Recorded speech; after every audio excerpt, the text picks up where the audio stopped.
فنانين مميزين.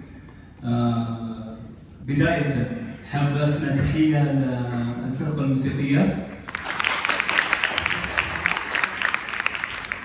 نسمع تحية لإيقاعيين فيصل وسلطان وكريم وعبد الرحمن. كذلك معنا الأساتذة عازف الناي الأستاذ أحمد، عازف العود الأستاذ مصطفى، وعازفين كمان الأستاذ عبد الله العمري والأستاذ عبد الرحمن،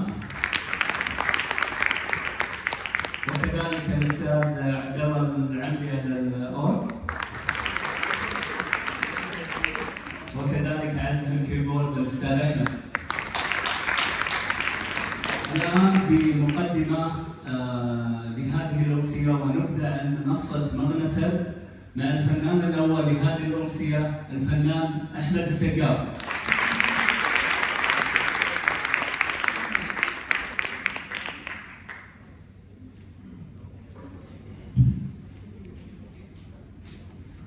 السلام عليكم. يعطيكم العافية. شكرا جدا على حضوركم ودعمكم لنا في أمسيتنا الأولى. كلنا نحب الموسيقى، والموسيقى هي اللي جمعتنا، وشعارنا نحن موجود في أساوركم. المغنى حياة الروح، يسمعها العقل تشفيه، فبإذن الله كلنا نحن نتشافى اليوم. قبل التشافي حاعطيكم جرعة كلام كذا بس كثيرة حصدق لكم، بعد كذا نتشافى. ففي البداية حنتكلم عن سرد. سرد هو مركز ثقافي حاضن للمواهب، حاضن للمواهب سواء موسيقية أو غير موسيقية، رسامين وغير كذا أشياء كثيرة. فنحن دائما نشوف الفرق الموسيقية تسوي أمسياتها هي نفسها.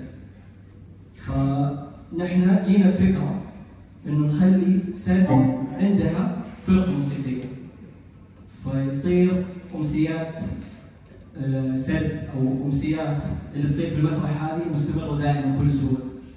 فالحمد لله جينا للمكان المناسب، جينا للجهة الحاضنة للمواهب، فقررنا انه نسوي منصة اسمها منصة مغنسة، تكون منصة احترافية للمواهب الصاعدة بشكل عام، تخلي الهاوي مثلي محترف. فتقدرون تتأكدون من الاحترافية بالفرقة الموسيقية. طبعا أخ مجاهد قدمهم، طبعا هم أساتذة في الموسيقى. عندنا أساتذة يقدمون الموسيقى ودورات في المركز، فهم أساتذة وحيعلمونا المواهب كلها بإذن الله.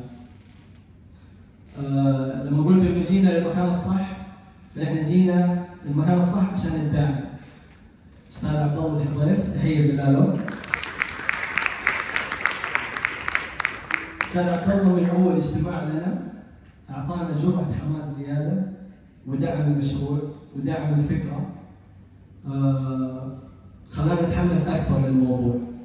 فباسمي وباسم فريق مغنسة نشكره جدا على الدعم اللي ما كنا متوقعينه أصلا، يعني ادانا دعم أكثر من المتوقع، فشكرا جدا لهم. تحية للدعم، وبإذن الله إننا حنقدم حاجة تليق بمركز السرد الثقافي وتليق بذائقتكم كلكم بإذن الله. يعطيكم الف عافيه.